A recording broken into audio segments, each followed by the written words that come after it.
अस्सलाम वालेकुम बच्चों, कैसे हैं आप सब? क्या आप भी यही समझते हैं कि गाड़ी, बड़ा घर और बैंक बैलेंस ही हमारी पहचान और स्टेटस सिंबल है? अगर आपका जवाब हाँ में है, तो ये आपका स्टेटस सिंबल हो सकता है, हमारा नहीं। हम बूढ़ों का स्टेटस सिंबल पता है क्या होता है? तो जरा गौर से सुने। जैसे आप अपने दोस्तों में बैठकर फख्र से बताते हैं ना कि मैंने 1 कनाल का घर ले लिया, मैंने ऑडी ले ली, मेरे उस कंपनी में शेयर्स हैं, मैं इस साल बैरून मुल्क घूमने जा रहा हूँ। इसी तरह हम अपनी उम्र वाले लोगों में बैठकर शेखी बिगाड़ते हैं, और हमारी शेखी पता है क्या होती है?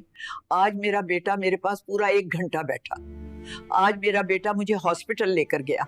मेरे बेटे को मेरी बड़ी फिक्र रहती है, ऑफिस से 2 बार फोन करके मेरा हाल पूछता है। कल बेटा और बहू बच्चों की शॉपिंग के लिए गए, मेरे लिए भी ढेर सारा सामान ले आए। बड़ी जिद कर रहे थे कि अम्मा आप भी हमारे साथ चलें, लेकिन मैंने बहाना कर दिया और नहीं गई। जिनके पास कहने के लिए ये सब बातें होती हैं, वो तो फख्र से ये शेखी बिगाड़ रहा होता है। और जिसके पास कहने के लिए कुछ नहीं होता ना, उसकी बेबसी का अंदाजा आप नहीं कर सकते, क्योंकि वो अपने आंसू चुपचाप अपने अंदर ही गिरा रहा होता है। और यकीन करें, उस लम्हे वो सबसे ज्यादा गरीब होता है।